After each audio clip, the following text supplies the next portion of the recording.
കുടുംബാസൂത്രണ ക്യാമ്പിന്റെ ആൾക്കാരല്ലേ? അതെ. ഉദ്ഘാടനത്തിന് ബീഡിയേക്ക് വരാൻ പറ്റില്ല എന്ന് പറഞ്ഞു. അദ്ദേഹത്തിന്റെ അച്ഛന് അസുഖം കൂടുതലാണത്രേ. അതുകൊണ്ട് വേറെ ആരെങ്കിലും വിളിച്ച് ചോദിച്ചോളാൻ പറഞ്ഞു. ഇനിയിപ്പോ 11 മണിക്കൂർ ആരെ അന്വേഷിച്ചു പോകാനാ? തന്തയ്ക്ക് സൂക്കേട് വരാൻ കണ്ട ഒരു സമയം. നിങ്ങളത് ഏറ്റപ്പോഴും മനസ്സിലായി. കുഴയ്ക്കുള്ളൂ. ഞാനും ചെയ്യാനാ? ഇനിയിപ്പോ ഒരൊറ്റ പോവഴിയുള്ളൂ. ഞാൻ പറഞ്ഞേക്കാം, നിങ്ങൾ എല്ലാവരും കൂടെ നിർബന്ധിക്കുകയാണെങ്കിൽ ഞാൻ ആ കർത്തവ്യം കൊണ്ട് നിർവഹിക്കാം. അതേതായാലും വേണ്ട, നാട്ടുകാർക്ക് പരിചയമില്ലാത്ത ആളായിരിക്കണം. അങ്ങനെ ഒരാളെ ഇപ്പൊ എവിടെ അന്വേഷിച്ചു പോകാനാ? നാട്ടുകാർക്ക് പരിചയമില്ലാത്ത ഒരാളെ.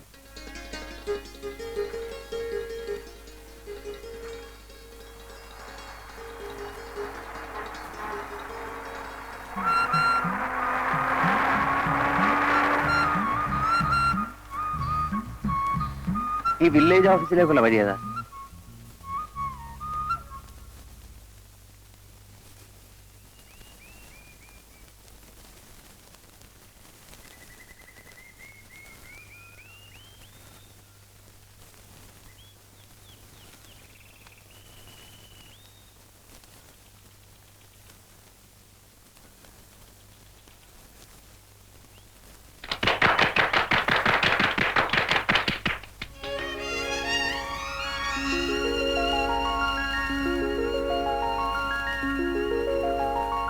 നന്മകൾ മാത്രമുള്ള, നല്ലവരെ കൊണ്ട് മാത്രം നിറഞ്ഞ ഒരു ചെറിയ ഗ്രാമപ്രദേശമാണ് ഞങ്ങളുടെ. സാർ ഒന്നുകൊണ്ട് കുട്ടികൾ നിശബ്ദരായിരിക്കൂ, നിശബ്ദരായിരിക്കൂ. കുട്ടികൾ ഇങ്ങോട്ട് കയറിക്കോ. ഇവിടെ ഇരിക്കാം.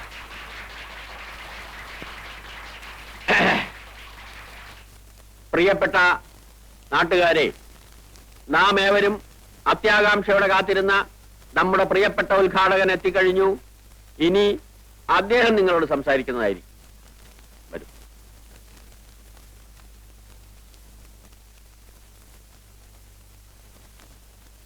പ്രിയപ്പെട്ട സഹോദരന്മാരെ, സഹോദരികളെ, നിങ്ങൾക്ക് നമസ്കാരം.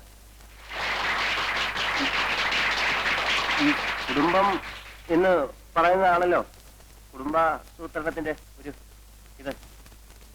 അപ്പൊ ഒരു കുടുംബത്തിൽ ഒരു കുടുംബനാഥൻ, കുടുംബനാഥ, ബാക്കിയുള്ള അങ്ങനെ.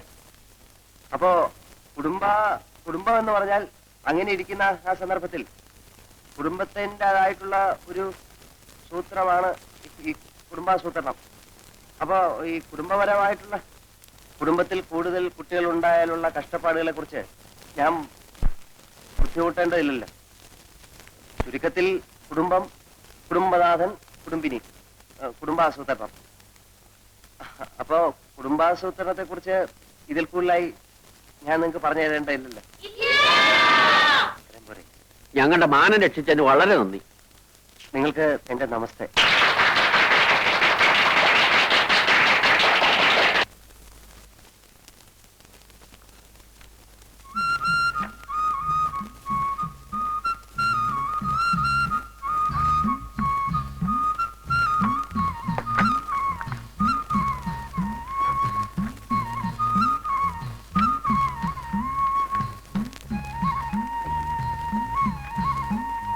ഇതിനു മുമ്പുള്ള ആൾ ഈ ഫയലുകളൊന്നും നോക്കിയിരുന്നില്ലേ? അങ്ങേര് മാത്രമല്ല സാർ, അതിനു മുമ്പുള്ളവരും നോക്കാറില്ല. ഈ പുളിയൊക്കെ തട്ടിക്കളഞ്ഞ് ഇതൊന്ന് വൃത്തിയാക്കി വെക്കണം. ഒരാഴ്ച പിടിക്കും സാർ. ആയിക്കോട്ടെ.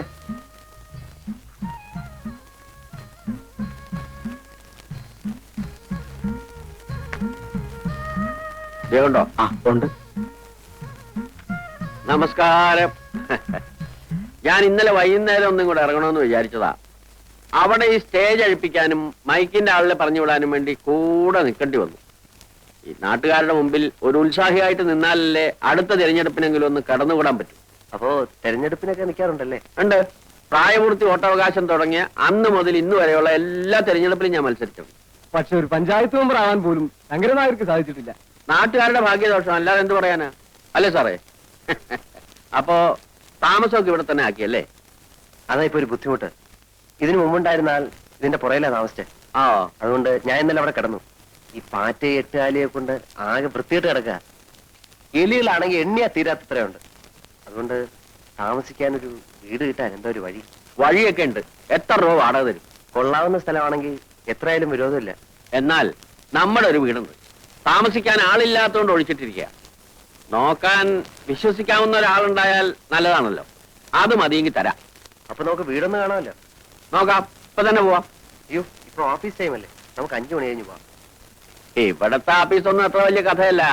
മറ്റു ജോലികളൊക്കെ കഴിഞ്ഞ് സമയം ഉണ്ടെങ്കിൽ ഇവിടെ വരെ ഒന്ന് വന്നിട്ട് പോവാ, അത്രേ ഉള്ളൂ. എനിക്കത് ഇഷ്ടമല്ല. ചെയ്യുന്ന ജോലിയോട് നീതി പുലർത്തണമെന്ന് നിർബന്ധമുള്ള ആളാ ഞാൻ. അതുകൊണ്ട് ശങ്കരൻ നായർ 5 മണി കഴിഞ്ഞ് വരൂ, പോകാം. അപ്പൊ എങ്ങനെയാ, ഇത് മതിയോ? കൊള്ളാം, പക്ഷെ ആ കൂടെ ഒന്ന് വൃത്തിയാക്കാനുണ്ട്. അതൊക്കെ നമുക്ക് നാളെ ശരിപ്പെടുത്താവുന്നേ ഉള്ളൂ. ഇതിനേക്കാൾ കൊള്ളാവുന്ന ഒരു സ്ഥലം ഈ പ്രദേശത്ത് കിട്ടാനില്ല. എന്നാ പിന്നെ ഞാൻ എത്രയും പെട്ടെന്ന് ഇങ്ങോട്ട് മാറുകയാണ്.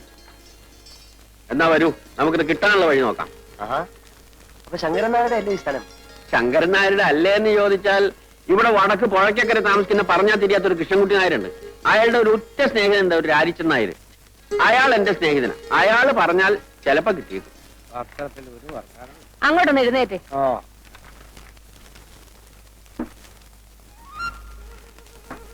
ദേ, ഇതാണ് രാരിച്ചൻ നായരുടെ വീട്. അവിടെ ഉണ്ടാവും.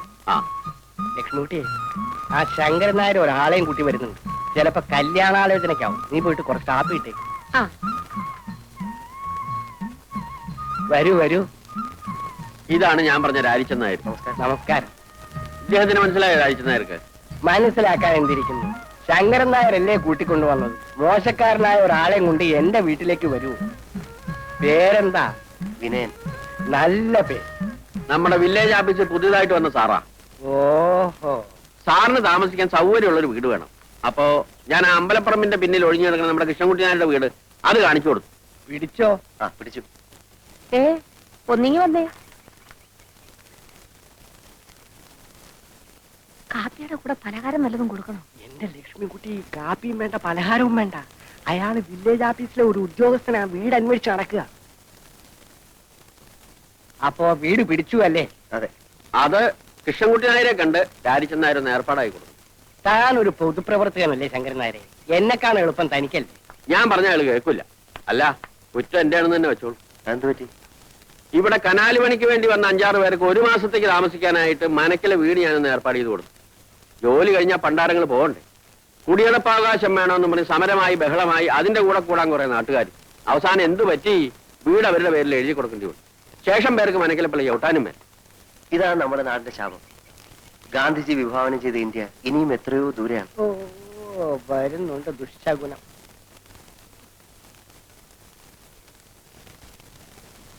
ഇതല്ല, വില്ലേജ് ഓഫീസറാ, എന്നെ കാണാൻ വന്നതാ. ആഹാ, എവിടെയാ നാട്?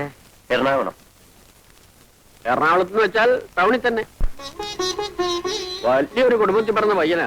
ഈ നാട്ടിൻ പ്രദേശത്ത് ഇങ്ങനെ ജോലിക്ക് വരേണ്ട ഒരാവശ്യമില്ല. പിന്നെ ഒരു തമാശയായിട്ട് ഇങ്ങനെ വന്നേ ഉള്ളൂ. അങ്ങനല്ല, ജീവിതത്തിൽ കുറച്ച് പ്രിൻസിപ്പിൾസ്, കുറച്ച് ആദർശങ്ങളൊക്കെ ഉള്ള ആളാ ഞാൻ. എനിക്ക് എന്റേതായിട്ടുള്ള ചില ഇഷ്ടങ്ങളുണ്ട്.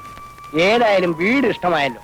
കൃഷ്ണൻകുട്ടി ആരെ കണ്ട് ഞാൻ ഏർപ്പാടാക്കി തരാം. പക്ഷെ സ്ഥലമൊക്കെ ഒന്ന് വൃത്തിയാക്കണം. എങ്ങനെയാവോ വേണ്ടത്? മുറ്റത്തെ പുല്ലൊക്കെ ചെത്തിക്കളഞ്ഞ്, ചുവരൊക്കെ വെള്ളയടിച്ച്, 4 ചുറ്റും ചെടിച്ചട്ടികളൊക്കെ വെച്ച് ഭംഗിയുള്ള ഒരു കൊച്ചു വീടാക്കണം.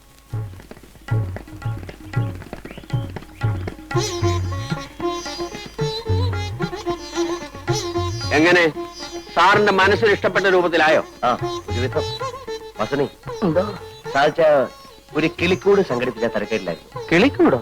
അതെന്തിനാ? ഈ ജനലിനരികിൽ കെട്ടിത്തൂക്കിയിട്ടാൽ രാത്രി അതിൽ കിളികൾ വന്നിരിക്കും. പുലർച്ചയ്ക്ക് അവരുടെ ശബ്ദം കേട്ട് എനിക്കുണ്ട്. അതിനൊരു ടൈം പീസ് വാങ്ങിച്ചാ പോരെ? അലാറം വെച്ചാ മതിയല്ലോ. ഏയ്, അതല്ല. അപ്പോ ഈ ആഹാരത്തിന്റെ കാര്യത്തിൽ എന്താ കണ്ടിരിക്കണേ? എന്റെ വീട്ടിൽ നിന്ന് കൊടുത്തേക്കാം. അയ്യോ, വേണ്ട മാവ, അമ്മായി വെക്കുന്നൊന്നും സാറിന് ഇഷ്ടപ്പെടില്ല. ചേട്ടന്റെ വീട്ടിൽ നിന്നാകാമല്ലോ. ഒരു വിരോധമില്ല, പക്ഷേ അയ്യോ, അതൊന്നും വേണ്ട. ആഹാരം സ്വയം പാകം ചെയ്ത് കഴിക്കുന്ന എനിക്കിഷ്ടം. വീട്ടിലാവുമ്പം അതൊന്നും നടക്കില്ലായിരുന്നു. ഇവിടെ ആവുമ്പം നമ്മുടെ ഇഷ്ടം പോലെ ആകാമല്ലോ. പിന്നെ രാവിലെയും വൈകിട്ടും കുറച്ച് പാല് കിട്ടിയാൽ മതി. ആട്ടും പാലാണെങ്കിൽ കൂടുതൽ സൗകര്യം. ആട്ടുംപാൽ ഇപ്പൊ എവിടെ നിന്ന് കിട്ടാനാണ്? പശുവും പാലാണെങ്കിൽ എന്റെ വീട്ടിലുണ്ട്. 2 നേരവും കുട്ടികളുടെ കയ്യിൽ ഞാൻ കൊടുത്തേക്കാം. സാറിന് ആട്ടും പാലാണ് ആവശ്യം. അത് സാർ ഇടുന്നെങ്കിലും. അല്ല, പശുവും പാല് മതി. കിട്ടാൻ എളുപ്പം അതാണല്ലോ. അതാ നല്ലത്. അപ്പോ ആ കാര്യം രാരിച്ചൻ നായർ ഏറ്റു ഇല്ലേ? ഏറ്റു. ഇനിയിപ്പോ ഞങ്ങൾ എന്തെങ്കിലും ചെയ്യുന്നതായിട്ടുണ്ടോ? ഇത് തന്നെ വലിയ ഉപകാരം. മനസ്സിലുണ്ടെങ്കിൽ ജോലി, മനസ്സിലുണ്ടെങ്കിൽ ഗ്രാമം, നല്ലവരായ ആൾക്കാർ. ഇതിൽ കൂടുതലൊന്നും എനിക്ക് വേണ്ട.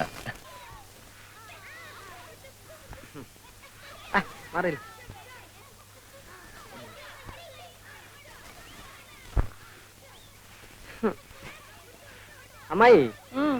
ഈ അമ്മാവൻ എന്താ ഇങ്ങനെ ആയിപ്പോയെ? എന്റെ കുഞ്ഞെ ഒന്നും കഴിക്കത്തില്ല. ഉച്ചയ്ക്കും രാത്രിയും ദേ ഇത്രച്ചൻ ചോറാ ഉണ്ണുന്നത്. പിന്നെ എങ്ങനെ മെലിയാതിരിക്കും? ഹ, മെലിഞ്ഞ കാര്യമല്ലേ ചോദിച്ചത്. അമ്മാവന്റെ ബുദ്ധിക്ക് എന്ത് പറ്റി? വയസ്സായി തുടങ്ങിയില്ലേ, ഇനി ബുദ്ധിക്ക് എന്തായാലും എന്താ? അല്ലമ്മായി, കല്യാണം കഴിയാത്ത ഒരു ചെറുപ്പക്കാരന്റെ വീട്ടിലേക്ക് രണ്ടുപേരും പാൽ കൊടുത്തയക്കുന്നത് ശരിയാണോ? അതുകൊണ്ട് എന്താടാ തെറ്റ്? നീ ഒരു ചെറുപ്പക്കാരനല്ലേ, നീ പാല് കുടിക്കാറില്ലേ? ഈ അമ്മായിക്ക് എന്തോ പറഞ്ഞാലും മനസ്സിലാകത്തില്ല. ആ വില്ലേജ് ഓഫീസറുടെ വീട്ടിലേക്ക് രണ്ടുപേരും പാൽ കൊടുത്തയക്കാമെന്ന് അമ്മാവൻ ഏറ്റിരിക്കുന്നു. നന്നായി. പിണ്ണാക്ക് മേടിക്കാനുള്ള കാശ് എന്റെ കിട്ടുമല്ലോ. ദൈവമേ. ഏ? അല്ല, വല്ലവരുടെ വീട്ടിലും പാൽ കൊടുത്തിട്ടുണ്ടോ നമ്മുടെ കുടുംബം കഴിയാൻ? എന്നാൽ അയാളോട് ഇങ്ങോട്ട് വന്ന് വാങ്ങിക്കാൻ പറയാം. ഇങ്ങോട്ടോ? അതേതായാലും വേണ്ട. അമ്മായിക്ക് അത്ര നിർബന്ധമാണെങ്കിൽ പിള്ളേരുടെ കൂടെ തയ്ച്ചാൽ മതി. ആ, ശരി. ആ. അതുമല്ലെങ്കിൽ അമ്മാവിന്റെ കൂടെ തയ്ച്ചാലും മതി. ഓ ആ, എന്നാലും രാധ അങ്ങോട്ട് അയക്കരുത്. ആ. ഇല്ല. വാസുനേട്ടൻ ഇവിടെ ഈ നേരത്ത് വരുമെന്ന് വിചാരിച്ചില്ലല്ലേ? ഇല്ല. ഇന്നലെ ഇവിടെ വരാൻ പറ്റില്ല. സാരമില്ല. രാധേ, എന്തിനാ? ഞാൻ നിനക്ക് അലുവ വാങ്ങിച്ചു വെച്ചിട്ടുണ്ട്. എവിടെ? വാ. ആരും കാണണ്ട.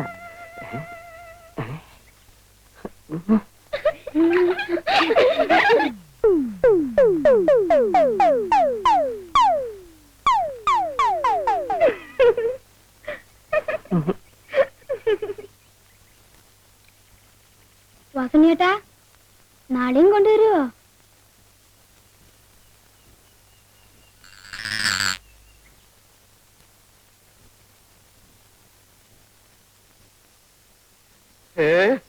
എന്താ ഇങ്ങനെ പുറത്തിറങ്ങി നിൽക്കണത്? പ്രാന്തൽ വെക്കാൻ വന്നതാ. അത് ഞാൻ വന്നിട്ട് കൊണ്ടുവച്ചാലും മതിയല്ലോ. കണ്ണി കണ്ടവന്മാരൊക്കെ നടക്കുന്ന സ്ഥല. നീ ഇങ്ങനെ അണിഞ്ഞിറങ്ങി വിളക്കിന്റെ മുമ്പിൽ നിന്നാല് ഞാനൊന്നും പറയണില്ല. ഞാൻ പകല് മുഴുവൻ വാതിലടിച്ച് അകത്തിരിക്കുകയായിരുന്നു. അറിയാം, രാത്രി ആയാലും അങ്ങനെ തന്നെ ഇരുന്നാ മതി. കാമദേവൻ വന്ന് വിളിച്ചാലും എന്റെ ശബ്ദം കേൾക്കാണ്ട് വാല് തുറക്കണ്ട. ഇവിടെ വന്ന് ആരും എന്നെ നോക്കി നിൽക്കാറില്ല. ആര് പറഞ്ഞു? കണ്ടും കാണാതെ ഞാൻ ദിവസവും കേട്ടുകൊണ്ടിരിക്കണതല്ലേ. ശങ്കരൻ നായരുടെ ഭാര്യ ചെറുപ്പമാണ്, സുന്ദരിയാണ്. നീ അത്ര വലിയ സുന്ദരിയൊന്നും അല്ല. എന്നാലും മനുഷ്യന്റെ മനസ്സമാധാനം നഷ്ടപ്പെടാൻ അതുപോലെ. ആരാ?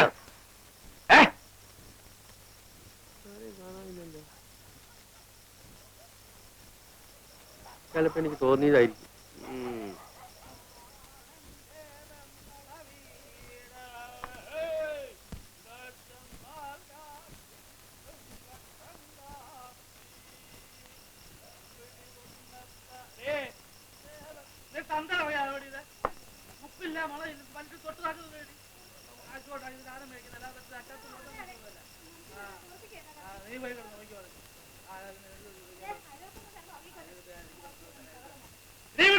അയൽവക്കത്താർക്ക് പ്രശ്നമല്ല, എല്ലാം ആരും ചോദിക്കാൻ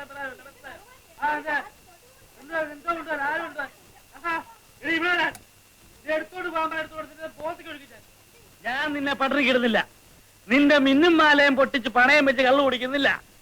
രാപകൽ ടാക്സി ഓടിച്ച് കണ്ടവന്റെ വായിരിക്കുന്ന ചീത്തയും കേട്ട് കിട്ടുന്ന കാശ്. അതുകൊണ്ട് ഞാൻ കള്ളു ഷാപ്പിലോ നിന്റെ മറ്റടത്തൊന്നും പോകുന്നില്ല. ഉണ്ടോ?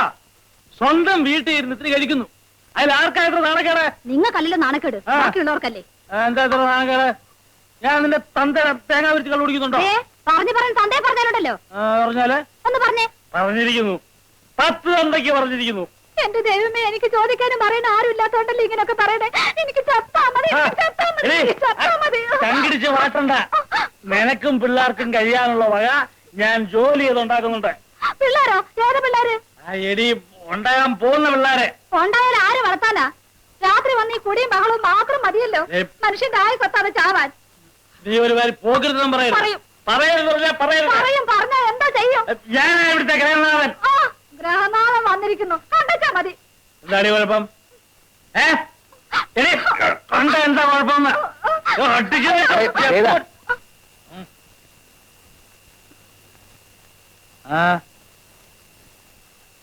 ആരാ? ഞാൻ അടുത്ത വീട്ടിലെ പുതിയ താമസക്കാരനാ. അറിഞ്ഞു, പക്ഷെ പരിചയപ്പെട്ടില്ല. വന്നാട്ടെ, ഒരു 100 മില്ലി അടിച്ചിട്ട് വാ. എന്താ? മദ്യം വിഷമാണ്. ഒരു വിഷമവും ഇല്ല. ആവശ്യമുള്ളത് ഞാൻ കരുതിയിട്ടുണ്ട്. വന്നാട്ടെ. അല്ല, ഞാൻ വന്നതേ മറ്റൊരു കാര്യം പറയാനാ. എന്താ? ഈ ഭാര്യമാരെ ഇങ്ങനെ തല്ലരുത്. അകത്ത് പോവാൻ. ആണുങ്ങൾ വർത്താനം പറഞ്ഞിട്ട് നിനക്കെന്നാ കാര്യം? ആ എന്താ പറഞ്ഞേ? ഭാര്യമാരെ ഇങ്ങനെ തല്ലരുത്. ആ. അവർ നമ്മുടെ തന്നെ ഒരു ഭാഗമാണ്. നിങ്ങൾ ഒരു നിമിഷം ആലോചിച്ച് നോക്ക് സഹോദര. നിങ്ങളിങ്ങനെ കുടിച്ചു കൂത്താടി അവരെ ബുദ്ധിമുട്ടിക്കുന്നത് ശരിയാണോ? അതെ, ഞാൻ അവളെ പട്ടിണി കിടുന്നില്ല. അവിടെ കെട്ടുതാലിയും മാലയും പറിച്ചോണ്ട് പോയി പണയം വെച്ച് കള്ളു കുടിക്കുന്നില്ല.